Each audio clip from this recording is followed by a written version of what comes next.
ॐ अज्ञानतिमिरान्धस्य ज्ञानाञ्जनशलाकया चक्षुरुन्मीलितं येन तस्मै श्रीगुरवे नमः। गुरवे गौरचन्द्राय राधिकाय तदालये कृष्णाय कृष्णभक्ताय तद्भक्ताय नमो नमः। वन्देऽहं श्रीगुरु श्रीयुतपदकमलं श्रीगुरुं वैष्णवांश्च श्रीरूपं साग्रजातं सहगणा रघुनाथान्वितं तं सजीवं साद्वैतं सावधूतं परिजनसहितं कृष्णचैतन्यदेवं श्रीराधा कृष्णपादा सहगणा ललिता श्रीविशाखान्वितांश्च वाञ्छाकल्पतरुभ्यश्च कृपासिन्धुभ्य एव च पतितानां पावनेभ्यो वैष्णवेभ्यो नमो नमः। श्रीकृष्ण चैतन्य प्रभु नित्यानंद श्री अद्वैत गदाधर श्रीवासादि गौर भक्तवृंद।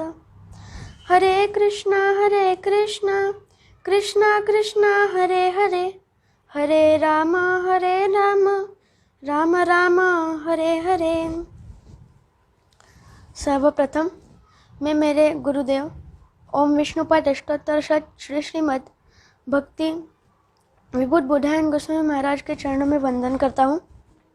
तत्पश्चात परम गुरुदेव नित्यलीला प्रविष्ट ओम विष्णुपाद अष्टोत्तर शत श्री श्रीमद् भक्ति प्रमोद पुरी गोस्वामी महाराज के चरणों में वंदन करता हूँ और नित्यलीला प्रविष्ट ओम विष्णुपाद अष्टोत्तर शत श्री श्रीमद् भक्ति सिद्धांत सरस्वती ठाकुर श्रील प्रभुपाद के चरणों में वंदन करता हूँ।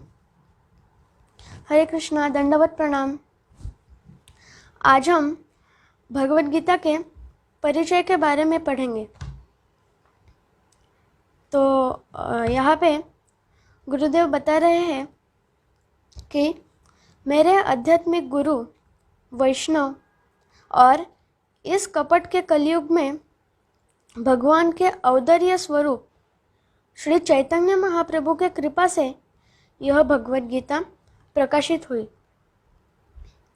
इसमें मर्मानुवाद श्रील सच्चिदानंद भक्तिविनोद ठाकुर और सच्चिदानंद भक्तिविनोद ठाकुर के द्वारा रचित है। इनके शिक्षाओं का पालन आज भी दिन रात गौड़िया मठ में किया जाता है। श्रील भक्तिविनोद ठाकुर इन्हें श्री मायापुर धाम का अनुसंधान करने की शिवजी से प्रेरणा मिली थी। जिस समय वे बंगाल में जिले के अधिकारी पद पर थे, तब बंगाल के हुगली के तारकेश्वर मंदिर में शिवजी का दर्शन करने के लिए वे गए थे। उस समय उन्हें शिवजी से दिव्य दृष्टि प्राप्त हुई और उस दिव्य दृष्टि में उन्हें मायापुर धाम का अनुसंधान करने की प्रेरणा शिवजी से मिली थी। तब वे केदारनाथ दत्त इस नाम से प्रख्यात थे। इसमें हर श्लोक का अनुवाद ओम विष्णुपाद अष्टोत्तर शत श्री श्रीमद् भक्ति रक्षक श्रीधरदेव गोस्वामी महाराज द्वारा रचित है। वे श्री चैतन्य सारस्वत मठ के संस्थापक आचार्य हैं। उनकी मुख्य शाखा श्री कोलेरगंज नवद्वीप नदिया में है।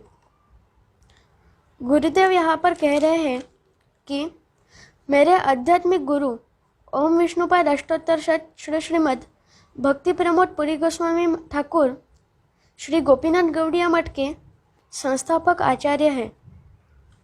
इनकी मुख्य शाखा ईशोद्यान मायापुर इस जगह पर स्थित है।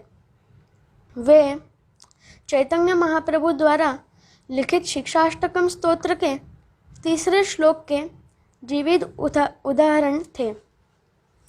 त्रिनादपि सुनीचेन तरोरपि सहिष्णुनाम् अमानिनामानदेन कीर्तनीय सदा हरे। वे तृण से भी अधिक नम्र और वृक्ष से भी अधिक सहनशील थे। उन्होंने खुद के आदर सत्कार की कभी अपेक्षा नहीं की। इसके विपरीत उन्होंने उनका आध्यात्मिक स्तर उच्च होते हुए भी सबका आदर किया। श्रील विश्वनाथ चक्रवर्ती ठाकुर के टीकाओं का विस्तृतीकरण ओम विष्णुपाद परमहंस अष्टोत्तर श्री श्रीमद् भक्ति प्रमोद पुरी गोस्वामी ठाकुर और कांतिलाल पंडित पंचतीर्थ इनके एकत्रित प्रयत्नों से संपूर्ण हुआ। कांतिलाल पंडित प्रभुपाद के नित्य लीला में प्रविष्ट होने के बाद गौड़िया मठ में प्रणवानंद के गौड़िया प्रकाशन के लिए सहायक रूप से रहते थे। परम गुरुदेव जी का ब्रह्मचारी नाम प्रणवानंद था। 1995 में कांतिलाल पंडित जी ने मेरे गुरु से मिलकर उनके पास उनके मार्गदर्शन से श्रीमद् भगवत गीतोपनिषद की श्रील विश्वनाथ चक्रवर्ती ठाकुर इनके टीकाओं के विस्तृतीकरण सहित विशेष आवृत्ति प्रकाश करने की इच्छा प्रकट की। दोनों के एकत्रित प्रयत्नों से 1997 में मेरे गुरु के जन्म शताब्दी के समय यह ग्रंथ प्रकाशित हुआ। ऐसा यहाँ पर गुरुदेव श्रील भक्ति विभूत बुधायन गोस्वामी महाराज ने बताया है। यह महाभारत का भाग है। इसमें 18 अध्याय एवं 700 श्लोक है। प्रथम 6 अध्याय हमें निष्काम कर्म के बारे में बताते हैं। 6 अध्यायों का दूसरा संच हमें भक्ति योग के बारे में ज्ञान प्रदान करता है। अंतिम 6 अध्याय हमें ज्ञान योग की सीख देते हैं। इस रचना के अनुसार हमें यह प्रतीत होता है कि कर्म और ज्ञान भक्ति को ढककर रखते हैं। जिस प्रकार कमल के पंखुड़ियों से कमल का केंद्र ढका जाता है, इस वजह से हम कमल का सुगंध नहीं ले सकते। हम वह सुगंध तभी ले सकते हैं जब वह पंखुड़ियाँ खुलती हैं। अभी के समय में समाज के सर्व वर्गों में यह प्रतीत होता है कि हर एक की भक्ति भौतिक कार्य यानी कि कर्म और भौतिक ज्ञान से ढकी हुई है। आध्यात्मिक गुरु, वैष्णव और परम पुरुषोत्तम भगवान इन्हें शरण जाने से शुद्ध भक्ति हम कर सकते हैं, जिससे हम हमारा ध्येय प्राप्त कर सकते हैं। भौतिक उत्पत्ति में मनुष्य योनि सर्वोत्कृष्ट मानी जाती है। मनुष्य योनि प्राप्त करना स्वर्ग में जन्म लेने से भी दुर्लभ है। पक्षी, कीटक, रेंगने वाले जीव और प्राणी जैसे 8 दशलक्ष योनियों में भटकने के बाद मानवीय शरीर प्राप्त होता है। ऐसा दुर्लभ जन्म प्राप्त होने पर भी मनुष्य अपना जीवन प्राणी और पक्षियों जैसा व्यतीत करता है और खुद को अपने ध्येय से दूर कर रहा है। पशुओं जैसे इंद्रिय तृप्ति करना मनुष्य का ध्येय नहीं। इसके विपरीत मनुष्य का ध्येय भक्ति करना है, जो भगवान को प्राप्त करने का एकमेव मार्ग है। भक्ति से जीव नित्य सिद्ध रूप प्राप्त कर नित्य आध्यात्मिक गोलोक धाम में प्रवेश करता है, जहाँ हरे कृष्ण महामंत्र का जाप करते जीव परमोच्च आनंद की प्राप्ति कर श्री श्री राधा गोविंद के सेवा में नियुक्त होता है। परम पुरुषोत्तम भगवान श्री कृष्णचंद्र संपूर्ण आध्यात्मिक आनंद के मूर्तिमंत है। भगवान हमारे हृदय में कब प्रकट होते हैं, यह ग्रंथों में इस प्रकार बताया है। सकल भुवन मध्ये निर्धनास्ते धन्या निवासति हृदि येषां श्रीहरिर्भक्तिरेका हरिरपि निजलोकं सर्वथा तु विहाय प्रविशति हृदि तेषां भक्तिसूत्रोपधन। श्रीमद् भागवत महात्म्य अनुवाद। 14 भुवनों में यदि जीव सबसे गरीब है तब भी उसे सबसे भाग्यवान माना जाता है अगर उसके हृदय में शुद्ध भक्ति है, क्योंकि भगवान श्री कृष्ण शुद्ध भक्ति के धागे से बंधकर उनके शाश्वत धाम वैकुंठ को छोड़कर शुद्ध भक्त के हृदय में खींचे आते हैं। यदि मानव किसी काम या कार्य में व्यस्त है तब भी उसका ध्येय एक ही है। यह ध्येय यानी नित्य आनंद प्राप्त करना। तब भी मनुष्य ज्ञान और कर्म में मग्न होता है। इससे भक्ति मार्ग खंडित होता है। भक्ति यही भगवत प्राप्त करने का एकमेव मार्ग है, लेकिन मनुष्य भक्ति छोड़ता है और भगवान के माया शक्ति से युद्ध करता है।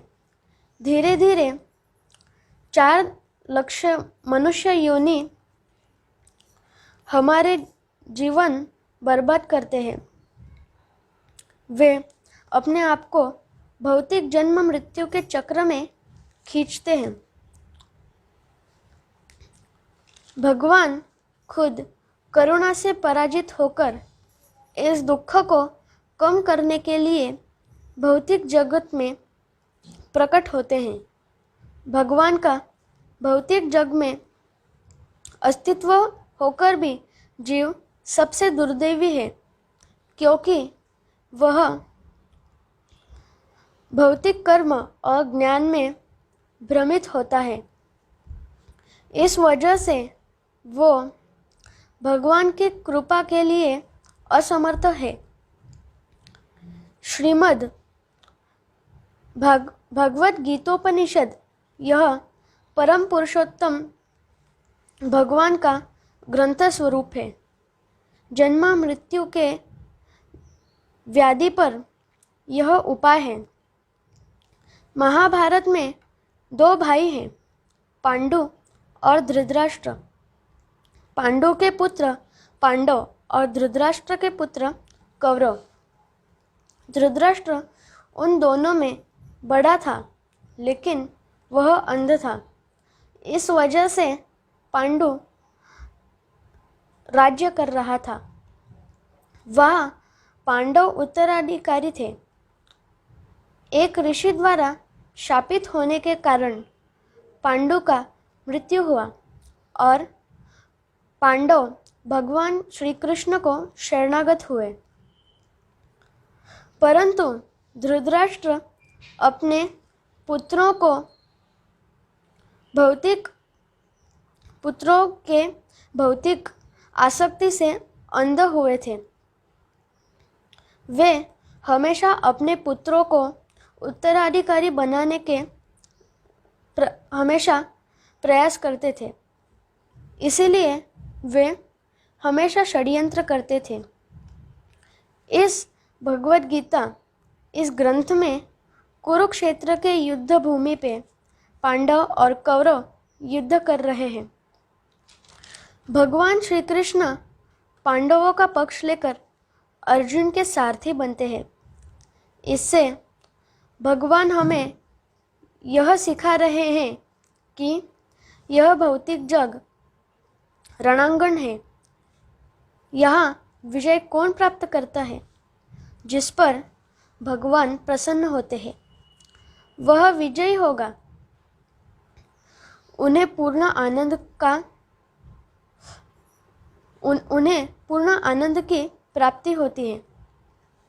भगवत गीता से यह प्रतीत होता है कि कौरवों के सैन्य के वजह से कौरव विजयी होंगे, परंतु पांडव विजयी हुए। धन्यवाद। हरे कृष्णा। इसका अगला भाग हम अगले सत्र में लेंगे। बहुत बहुत धन्यवाद। हरे कृष्णा।